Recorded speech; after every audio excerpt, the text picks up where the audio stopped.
Ahí lo veíamos también a Andrik, ¿no? Siempre está presente en nuestra clase. Ignacio, ¿cómo olvidar a Ignacio? Josío, Leina, también, siempre presente en nuestra clase, compañeros, y la verdad es algo importante para acá, su docente, el poder entender y poder verlos además, entender la situación por la cual cada uno de nuestros queridos estudiantes de nuestra universidad UNICEN ingresa a nuestras clases virtuales con la finalidad de poder aprender, de poder llevar a cabo los estudios de manera continua. Díganos, compañero, me está levantando. Eh, eh, Estuve pensando en lo que habló en el anterior artículo y recuerdo una noticia recién que habían viajado parlamentarios de los partidos en representación para las violaciones de los derechos humanos en contra del gobierno del presidente, a favor de la expresidenta Áñez, porque se estaba vulnerando los derechos. A eso se refiere cuando ocupamos a gastar todas las instancias posibles en Bolivia y se pasa a una de otro país o internacional, de carácter internacional. Muy buena pregunta, André.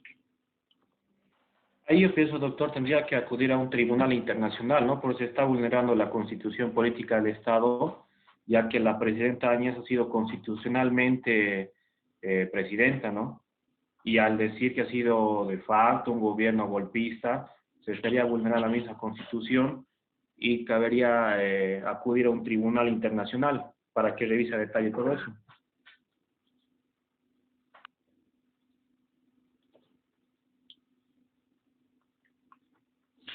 Exactamente, compañeros. Miren, la verdad, el criterio que cada uno de ustedes tiene y de lo que nosotros estamos hablando dentro de la clase de Derecho Constitucional, porque es importante lo que nosotros estamos avanzando en este momento. Tanto lo que nos ha referido Alejandro como Andrik, ¿no? De cierta forma, sí existe, y miren, el criterio que cada uno de ustedes está creando dentro del avance de cada una de las clases, los hace mejores abogados, compañeros, mejores ciudadanos además. Porque ustedes están llegando a entender lo que prácticamente aquel docente se está esforzando por explicar. Nos decía Alejandro, y tiene mucha razón, ¿no? No debería apelar a una instancia internacional dentro de una vulneración de derechos. Sabemos que esa solicitud, ¿ya? Solicitud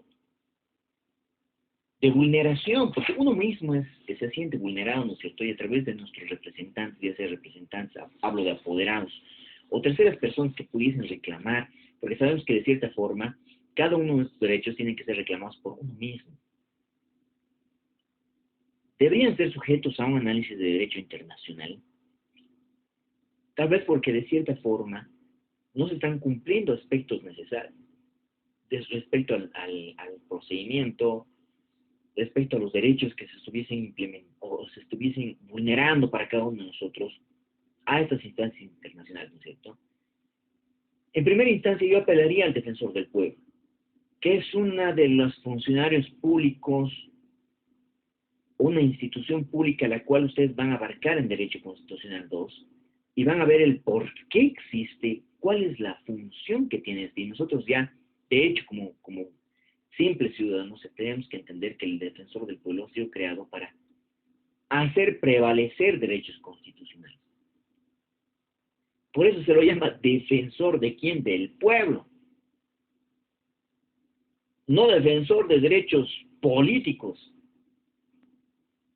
Es el defensor nuestro. Es el defensor propio del Estado plurinacional. Es el defensor de nosotros que somos ciudadanos comunes. Y a eso iba Alejandro. Y nos decía, ¿no?, que no debería haber apelado, pero tenemos procedimientos previos, una institución internacional con un rango, hablamos de internacional. No va a recibir una denuncia si no se han acabado procedimientos previos en el mismo país donde hubiese ocurrido ese hecho. Por eso vemos que estas demandas internacionales generalmente y a veces se dan después de varios años.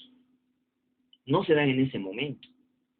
Si bien han recurrido, como nos decía aquí Adrián Solán, muchas gracias por su participación, compañero, y tiene mucha razón también, ¿no? Respecto a este tema de que no, o prácticamente no pudiesen representarse sus derechos, o de cierta manera terceras personas han viajado a un parlamento, a una institución internacional, la cual se ha pronunciado, pero se ha pronunciado solo con recomendaciones, porque esas recomendaciones no van a venir a surtir efecto dentro del Estado, a no ser que el mismo Estado quiera reconocerlos o de cierta manera quiera ver o reconocer un error en el cual hubiesen arribado, hubiesen vulnerado esos derechos de estas personas, ¿no? Lo han calificado como una intromisión. ¿Intromisión en qué sentido? En ingresar a aspectos inherentes propios de un Estado. Claro que somos un país soberano. Exacto. Muy bien lo entiende usted, compañero. Alejandro, ¿no es cierto? Entonces, nosotros mismos deberíamos dar solución a estos aspectos que en primera instancia se están dando dentro de nuestro territorio nacional. Y es por eso que esos aspectos que lo toman como unas recomendaciones de una institución internacional pueden ser asumidas o no por este Estado plurinacional. Que posteriormente, dentro de los reclamos que pudiese existir a partir de quien se sienta vulnerado en sus derechos humanos, tuviese que acudir a cada una de las instancias nacionales en primera instancia para ver y hacer reconocer esos derechos constitucionales. El mismo Estado debería reconocer esos aspectos, que posteriormente van a ser plasmados seguramente en una demanda internacional, porque nosotros dentro del entendimiento como abogados, ya ustedes son abogados que se están terminando de formar. Seguramente van a ingresar a un análisis dentro del cual van a desarrollar, dentro de ese contexto obviamente, si corresponde o no corresponde ese aspecto. Si es procedente o no por parte de una institución internacional ingresar al análisis de estos. La importancia del 410 respecto a los tratados internacionales que nosotros estamos debatiendo. La importancia del 410 respecto a las leyes nacionales que rigen dentro del territorio nacional. Todas las leyes que van a nacer de la Asamblea Legislativa, de un procedimiento legislativo, por eso hablamos de un órgano legislativo. Leyes nacionales que pueden ser o pueden llegar a ser plasmados además en estatutos autonómicos, cartas orgánicas que llegan a formar parte de la norma constitucional respecto a la territorialidad dentro de nuestro Estado plurinacional. Además que dentro de la Constitución nos habla de un rango jerárquico de estas normativas, como por ejemplo nos habla, ¿no?, de que los estatutos autonómicos y cartas orgánicas que existen y que nos refiere a la misma Constitución Política del Estado, están a la par o de igual rango, deberíamos entenderlos, al resto de la legislación departamental. La verdad, cualquier tipo de ley tiene el mismo rango. Hablamos de manera fundamental de los estatutos autonómicos, porque esta Constitución del 2009, compañeros, ha venido acompañada de estos aspectos, que obviamente no venían de la mano de las constituciones anteriores. Nunca habíamos hablado nosotros de estatutos autonómicos. Como les he referido, y creo que ya soy redundante en ese aspecto, nos han llevado a un referéndum donde nadie o muy pocos conocían o sabían qué era la autonomía. El miedo ingresó, ¿no? Tal vez ustedes eran demasiado jóvenes, compañeros, no han podido participar, tal vez, o hay algunos compañeros que sí trabajan, que tal vez sí están superándose dentro de esta etapa y que han atravesado conjuntamente con acá sus docentes estos aspectos. Han tenido que ir a votar y han tenido que leer y un poco entender mejor qué era la autonomía departamental. Todos pensaban que era una separación. Todos pensaban que ya prácticamente cada uno de los departamentos tenía que necesariamente sobrevivir con lo que uno iba a producir dentro de ese departamento. Y había una confusión total. Sin embargo,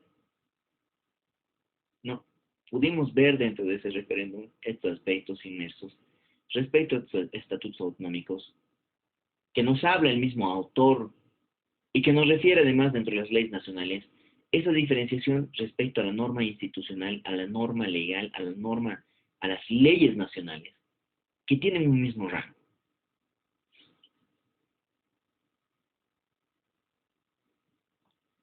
Nos habla de manera fundamental y de manera extensa, compañeros, ¿no? De estos aspectos respecto a los estatutos autonómicos, a los cuales nosotros no vamos a ingresar mucho detalle. Nos habla además de las cartas orgánicas que nacen de esos estatutos y que son parte de lo que son o que es la legislación departamental, municipal e indígena de cada uno de los departamentos. El día de hoy, históricamente también, se ha podido marcar este 3 de mayo por esta sucesión municipal, tal vez, respecto al alcalde municipal de nuestro departamento, compañeros, y del resto de los departamentos. Cada una de estas sucesiones, compañeros, son históricas, porque sabemos muy bien que marcan historia dentro de nuestro país para poder ver y conocer estos aspectos municipales, nacionales, respecto a la sucesión que puede existir, que esperemos que podamos nosotros mantener esta situación, especialmente económica, del departamento, sostenible. Puede que una parte de nosotros no haya votado por este alcalde, puede que hayan votado también o hayamos votado por este alcalde, pero cada uno de nosotros pone plena fe, pone todo nuestro incentivo para poder hacer que estas personas quienes nos van a representar, porque no todos podemos ir y alegar algo, ¿no es cierto? Siempre necesitamos un representante. ¿Qué hacen en el colegio? Lo primero que hacen, compañeros, dentro del año escolar, para ustedes, no estoy diciendo que estén en el colegio, sin embargo, cada uno de nosotros recuerda lo que ha sucedido en el colegio. Y lo primero que hacíamos en el colegio era elegir a nuestra mesa directiva. ¿Por qué? Porque no todos no podíamos todos ir donde el profesor y decirle, ¿no? Todos reclamar por algo específico. Todos gritar de un lado o de otro y hacerle tratar o tratarle de hacer entender al profesor o al director cuáles eran esas necesidades que nosotros teníamos. Para eso elegíamos un presidente de curso. ¿Sí o no, compañeros? Elegíamos un representante. Alguien quien iba a hablar por nosotros. ¿Por qué? Porque el profesor no nos iba a escuchar a todos. Les doy estos ejemplos básicos. Ejemplos básicos les hablo porque por algo en el colegio atravesaban por esa situación. Alguno de ustedes tal vez que está presente ha sido presidente de curso, ¿no es cierto? Y todos lo molestaban en el recreo para que le diga que no haya, o que no pasemos una clase.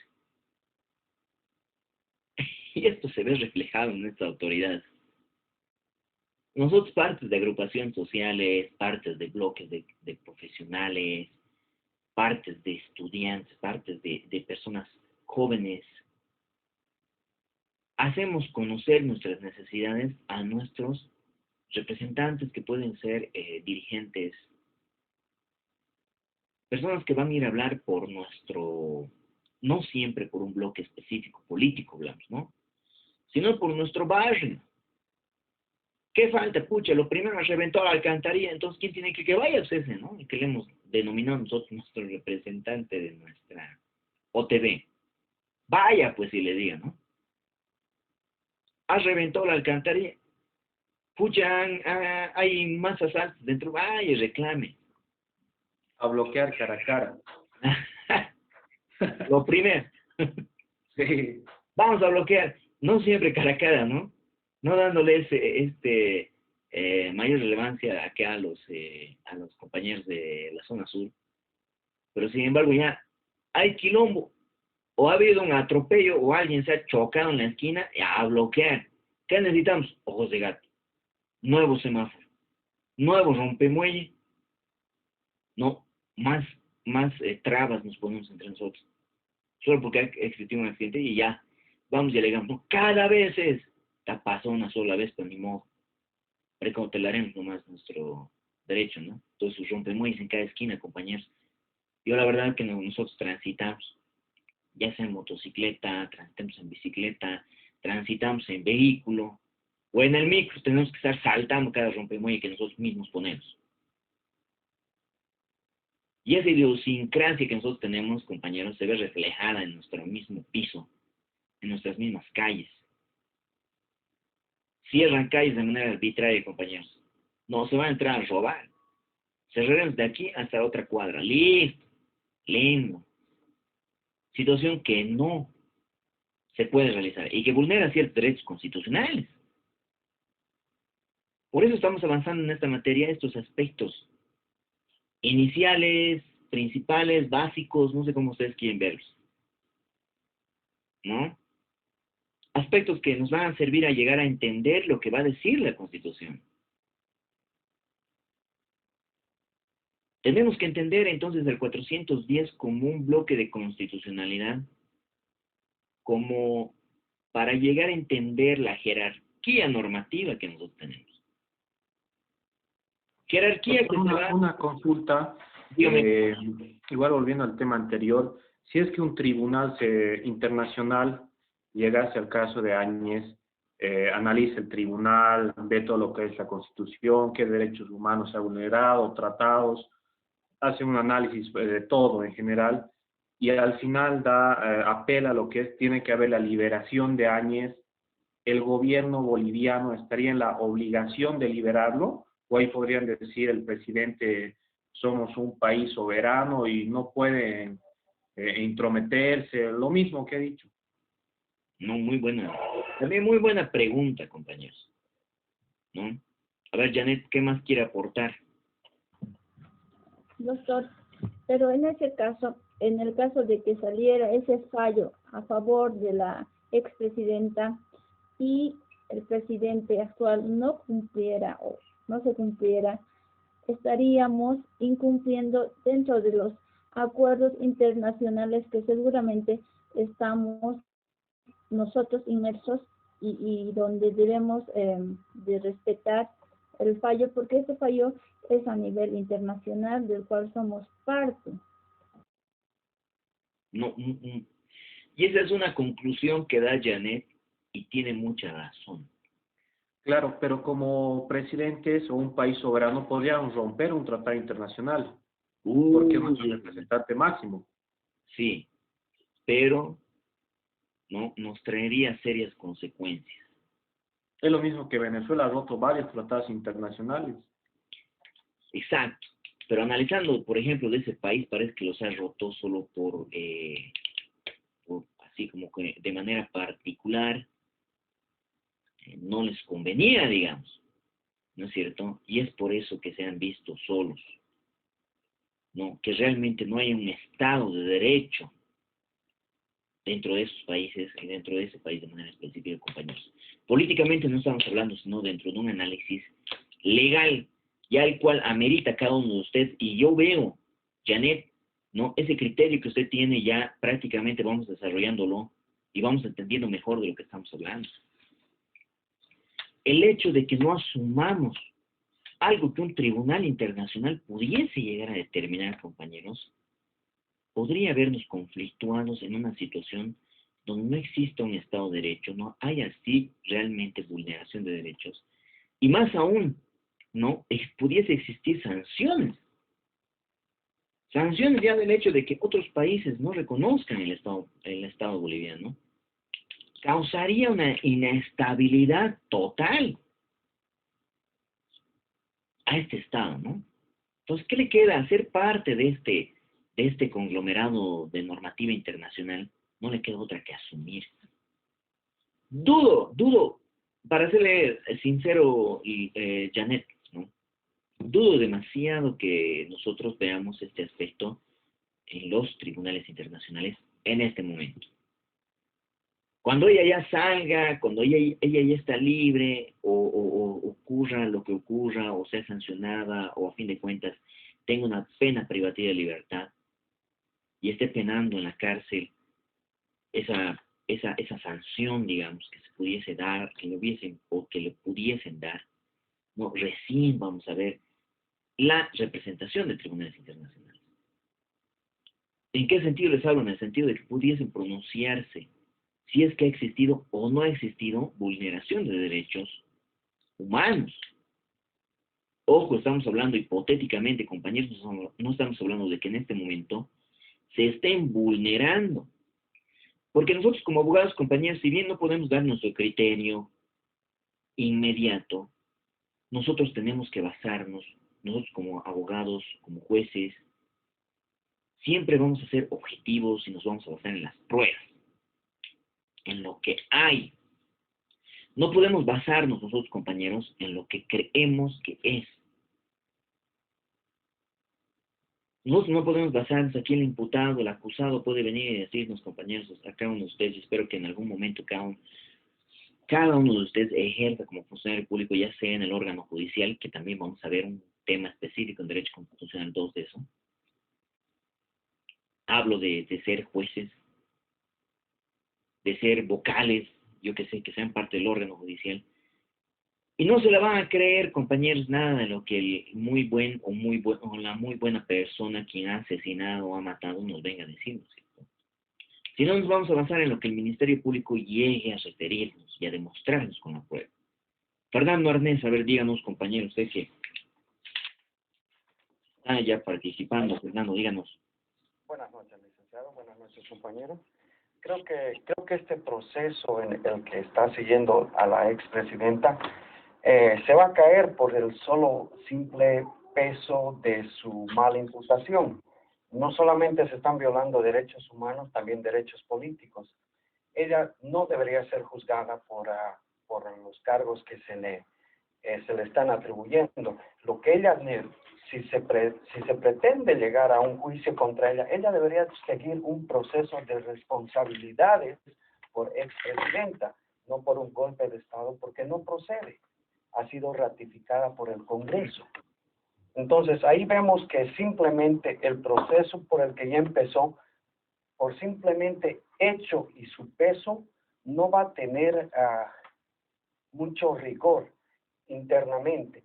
Claro que si se continúa con la represión o política que se le está siguiendo a ella, nos viene un juicio de un juicio internacional y claro, bloqueos internacionales por parte de la Unión Europea y los países del Cono Sur.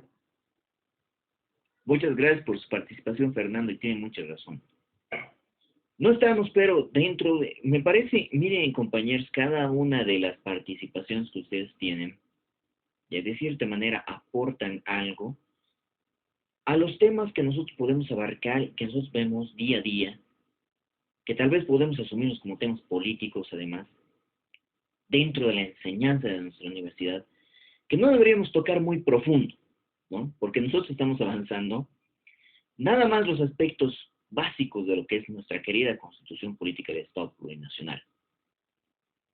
Pero que sin embargo abarcamos y tocamos estos temas, porque ustedes mismos, compañeros, ustedes mismos estudiantes de nuestra querida Universidad de UNICEM, queridos compañeros de nuestra materia de Derecho Constitucional 1, van entendiendo mejor de lo que estamos hablando y asimilan estos aspectos básicos con los aspectos propios de lo que políticamente tal vez estamos atravesando y de lo que nosotros vemos.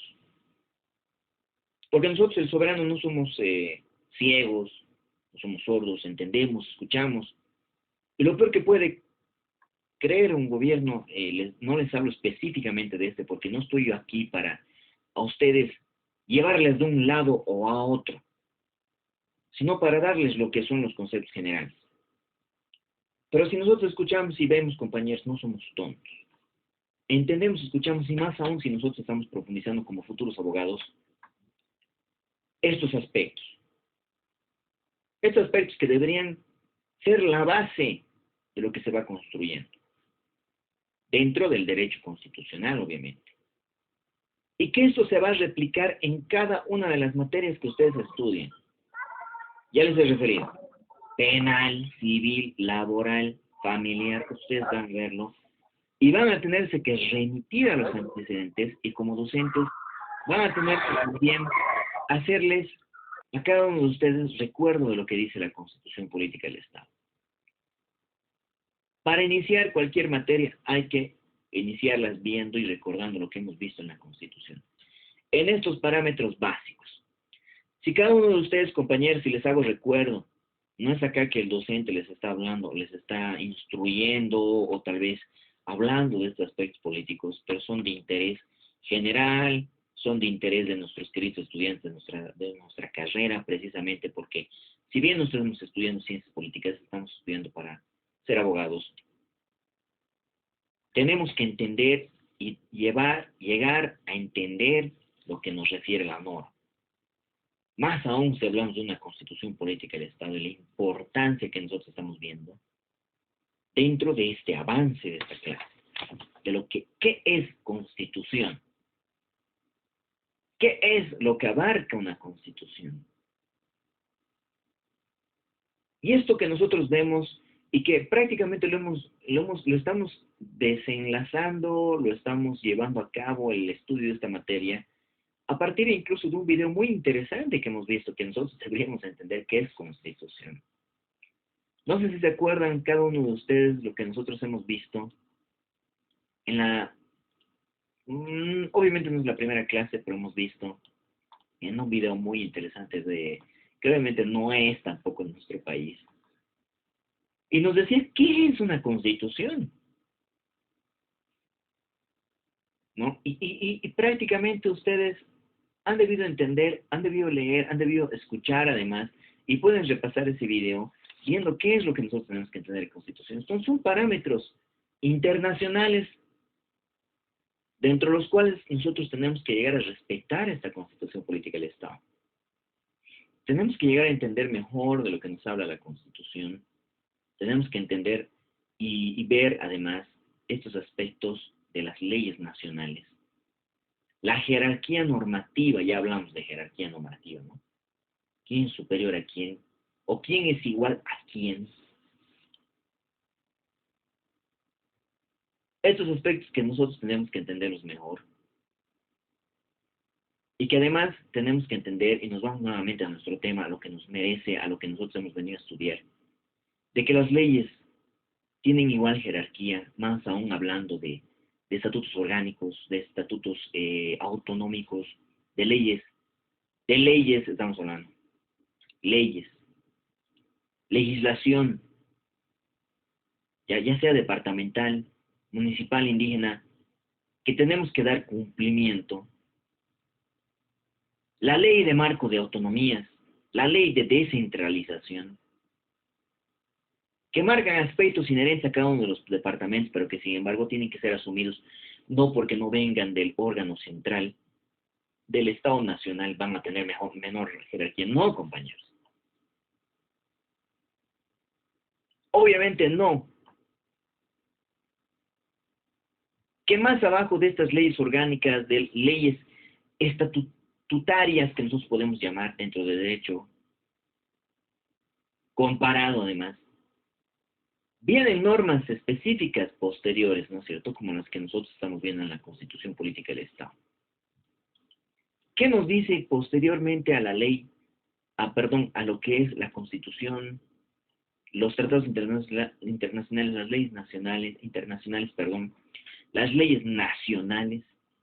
Vienen los decretos nacionales, estatutos autonómicos, cartas orgánicas y decretos, reglamentos y demás resoluciones emanadas de los órganos ejecutivos correspondientes. Decretos. por debajo de la ley nacional. Resoluciones de cualquier tipo de órgano ejecutivo correspondiente. Hablamos tal vez de instituciones públicas, resoluciones administrativas que pudiesen darse. Tal vez alguno de ustedes factura, tiene un negocio particular u otro, en el cual emiten una factura, ¿no es cierto? Impuestos Nacionales nos puede emitir una resolución sancionatoria. Si no lo hemos hecho bien o si existe vulneración de algún impuesto, y son parte de estos decretos además que vienen por debajo, ¿no es cierto? Reglamentos, resoluciones, decretos y leyes, compañeros, que pueden ser dictados obviamente por el presidente, por ministerios, resoluciones supremas sobremente, perdón, ¿no? Resoluciones a partir de lo que son el presidente, las resoluciones ministeriales, decretos, leyes que son previstos por el Ejecutivo, entre otras normativas posteriores o más por debajo que pudiesen venir. Que ustedes pueden desarrollarlos y además poder entenderlos mejor, si es que ustedes llegan al análisis, y es así como ustedes, cada uno de ustedes, compañeros, están en obligación de tener que leer los textos que el docente les va dejando. Y hacer las consultas necesarias, y yo pienso que nos vamos a ir a foro ya nomás, en esta semana, respecto a lo que nosotros entendemos que es una ley, un decreto, los tratados internacionales, y además hablar del bloque de constitucionalidad que nosotros estamos analizando hoy, abarcando en el 410, parágrafo segundo, inciso 1 al 4 de la Constitución Política del Estado. Sí, evidentemente, compañeros, este va a tener que ser un foro para que nosotros podamos darnos su criterio. Un foro no para que copiemos acá, para copiar y pegar ahí en nuestro foro, no. Para que ustedes den el criterio de lo que tienen que entender o de lo que entienden que es el bloque de constitucionalidad. Vamos a quedar acá, compañeros, y vamos a ver la estructura posteriormente de lo que es la Constitución Política del Estado. Para la siguiente clase, compañeros, miren, no me gusta dar trabajos, ni tampoco es un trabajo, ni tampoco deberíamos verlo como una obligación el tener que investigar para nuestra materia. Vamos a ver cuál es esa estructura básica que tienen las constituciones políticas del Estado.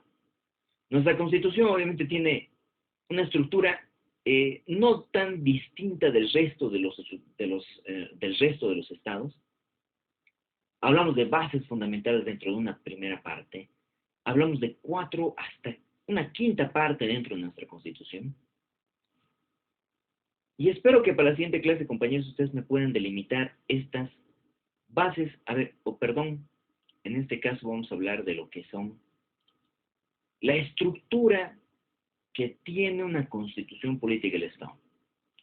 Para la siguiente clase, compañeros, los espero, por favor. Ya espero que ustedes me digan cuál es la estructura que tiene que tener una Constitución. Y en base a esa, podamos continuar con nuestra clase de Derecho Constitucional 1. Nos vemos en la siguiente clase, compañeros. Espero que todos estén bien.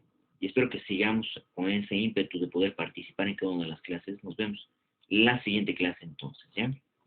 Muchas gracias, doctor. Se cuida. Hasta luego. Igual a ustedes, compañeros. Nos vemos. Buenas noches a todos. Buenas noches, doctor. Buenas noches. Buenas noches. Hasta luego.